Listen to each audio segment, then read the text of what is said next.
6:35, good morning to you watching and listening to Breakfast with Stephen and Isabel, and thank you for getting in touch this morning. I've just got to start with it's about the Heathrow strikes, but it's more about Simon Calder from Carol. Morning, Carol. I love Simon's adventures. He's always somewhere. Not very glamorous this morning.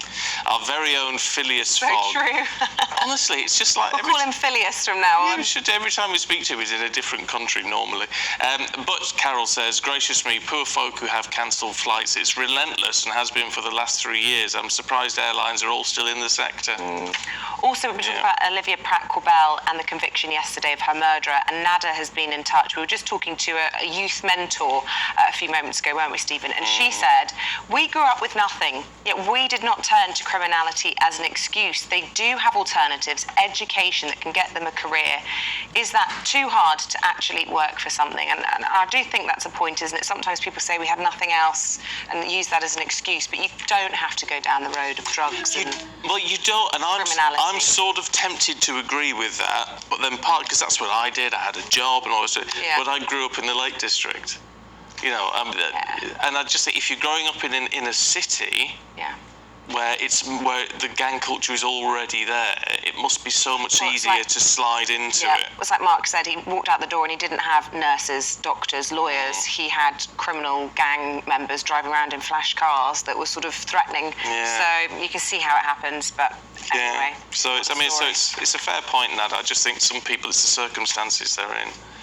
But anyway, let's have a look at the papers for you this morning. Shall we start with the Express? Yes, it says justice for Olivia. The 9-year-old's killer, Thomas Cashman, has been convicted. The Times reports workers are facing a rapid rise in retirement age under a proposed pensions cap.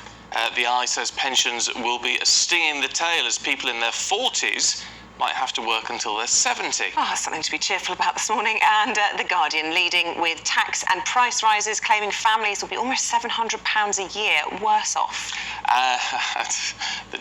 There we go. The Daily Star, ladies and gentlemen, says artificially intelligent chatbots, well, there's no such thing as AI at the minute, just to clarify that, are going to take over the world, but are befuddled by Wordle. Well done, Wordle. Well, I mean, what's the point of that? It just baffles me. I have no idea. Right, let's start, Sean, shall we? Donald Trump, big story overnight. So probably most of the printed editions don't have this story, but online, The Independent talking about he's expected to surrender in days after being indicted on more than 30 charges. Yeah, do you know, I thought about explaining this story in a very matter-of-fact news-type way, but I would like to just present it as it is. The former or twice impeached president of the US is basically going to be up in court for hush money payments that he made to a porn star way back to try and cover up an affair. There has been a hell of a lot of chaos with Trump attacking the New York District Attorney Alvin Bragg, who's actually seen pictured holding a baseball bat ready to strike to Bragg's head, something which his advisors called ill-advised. I think that's a bit of an understatement. It looks as if he's going to be going up in front of the grand jury in New York, which is just... The problem is, he says it's politically motivated, right? And because the way the system works on the court system at this level in the United States, these are political appointments, and this is someone who spent a long time sued President Trump several times and failed, hasn't he? This district attorney, and so. You can understand why people say, well, this is just trying to stop him getting the nomination. No, I can't understand that, because I think anyone with any sort of keen eye or sort of basic understanding of this guy's tenure as president and his behaviour and his conduct before then isn't surprised. I'm not surprised that it's very easy for him to whip up sort of hysteria amongst his what I would call cerebrally challenged supporters, as we've seen down in Waco in Texas. I think I can definitely understand how he's managed to whip them up into a frenzy. You know, somebody who's not cerebrally challenged, as you put it, is Elon Musk, and he's come out and said if he gets indicted, which he has, this will be an absolute vote winner for President Trump. This will actually make all of his base outraged at what they perceive to be a politically motivated indictment, and he could not only get the nomination off the back of it, but could end up being the first US president to have been convicted of a crime. And I believe there's even talk, Liz, of some people online talking about could he become president from within prison? Yeah. Before we dismiss his fan base, I've spent time in the United States with friends, and they're a very diverse. The Trump supporters are a very diverse group. Don't write them off as rednecks with guns in the swamps of Louisiana or Texas. I know a very respectable couple in their early 80s that I met on the Queen Mary crossing, transatlantic crossing. They're absolutely loaded. They used to work for IBM. He invented something which we all use today. I can't say that because that identifies him, but they live quietly in their beautiful, huge mansion, and they're lovely people. But they like Trump. They like Trump. I've also got a friend who moved from the UK and has lived in New York for 25 years, and she don't say anything to support Trump because your bosses monitor it. They monitor you, people monitor your social media. So she's secretly Trump support, and she's very reasonable. That's not like. Hold on a minute. There was an attempted insurrection with people storming the Capitol, and to present then Trump supporters as some sort of, oh, poor us, we dare not speak out, is just. No, that's not what I was saying. I was saying they're not all Louisiana swamp people. I didn't say they were. Can I speak, Sean? I'm saying it's a very diverse group, so if you're asking me could he get elected from prison, my answer is yes, because there's a silent group that would support him. Do you not? Can I also look back in history and say Trump, so he got into somebody's knickers and he paid them off so they wouldn't say so. What's the difference between him? Well, I'll tell you the difference. It's actually that the media now is vocal as it is in this country about politicians and their private lives, where in the past they weren't. It was a closed shop. No, so in the past we've had Kennedy. He had it down as a tax write-off. We've had Clinton, Yeah, but with all of this, it's not what he did in that sense. I'm not defending him. I'm just saying let's not be hysterical. No, but he's not been indicted for if he had that affair or for paying off. It's how that was then disguised in business accounts. I just would also just like to add that I find it quite significant that on one side of the Atlantic we had somebody who said let's drain the swamp, and on the other side of the Atlantic we had somebody who's Boris Johnson, who's completely not your archetypal politician, and in both cases they have been deposed or they could be permanently removed from political circles, not by the electorate, but by... Trump was. He lost the election. Yeah, but you're right, but by a concerted campaign against them as a result of their own criminality and bad behaviour. Right, okay. Well, I think it's not just show me a politician that's absolutely squeaky.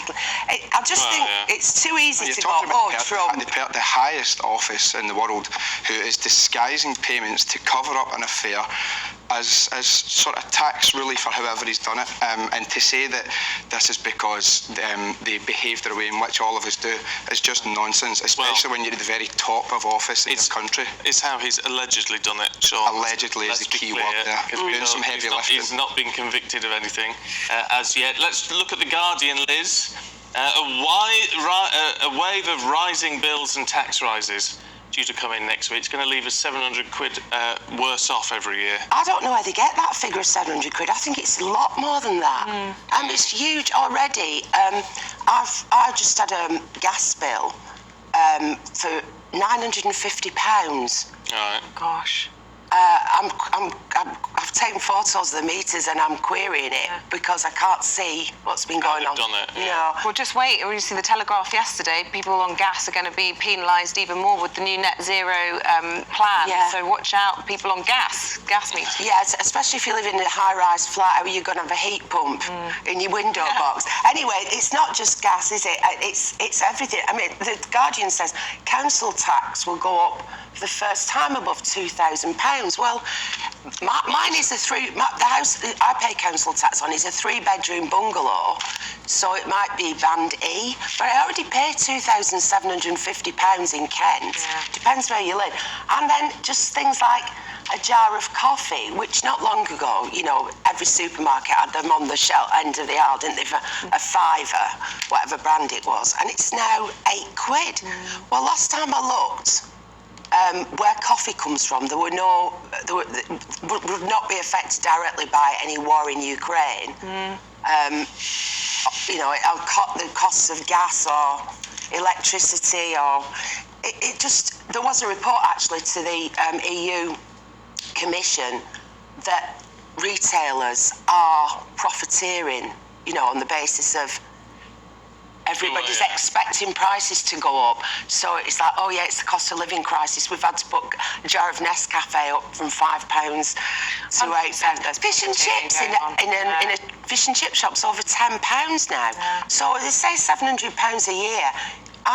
You really have to think about how you spend. I'm now to be found at the end of the bread section. You know, they reduce it, but there's nothing wrong with it. It's squashy, and it might go out of life that day. But you know, put it in the freezer. Yeah, I've got a freezer full of bread now. Well, it's probably costing me a fortune to keep it frozen. Probably is. Sean, in the Times, let's have a look at graduates who are going to have to work for longer to allow people who haven't been to university to retire earlier, so it says. Yeah, this is after an official review by Baroness Neville Rolfe, Conservative peer and Cabinet Office Minister. She's recommended the further increase to 68 for retirement between 41 and 2043. I will recognise and acknowledge my own sort of inverted snobbery when I saw her title. I thought, oh yeah, what does this person know about the sort of trials and tribulations of your ordinary working man? But she has taken into account people who have more taxing, physically laborious jobs and what you would place very often at the lower end of the sort of pay grade, and said that they should maybe be exempt from that. This is what I call, in politics anyway, an unenviable position between a rock and a hard place. You know, we do have to sort of stem spiralling costs. People are living longer, which is a very positive thing, but that is within its financial ramifications for the country. But you know who is living longer, Sean, is the people who've got those university degrees. The manual workers do die younger. So they're working till 70, they draw their pension for a short while, and then they unfortunately... Exactly. So I think this is probably pretty fair. Yeah, I think it's fair. It's a very difficult one, though, because how do you square that circle to tell someone who, I mean, these people work hard as well, you know, people but too many people go to university. Maybe it'll deter some people from going to uni.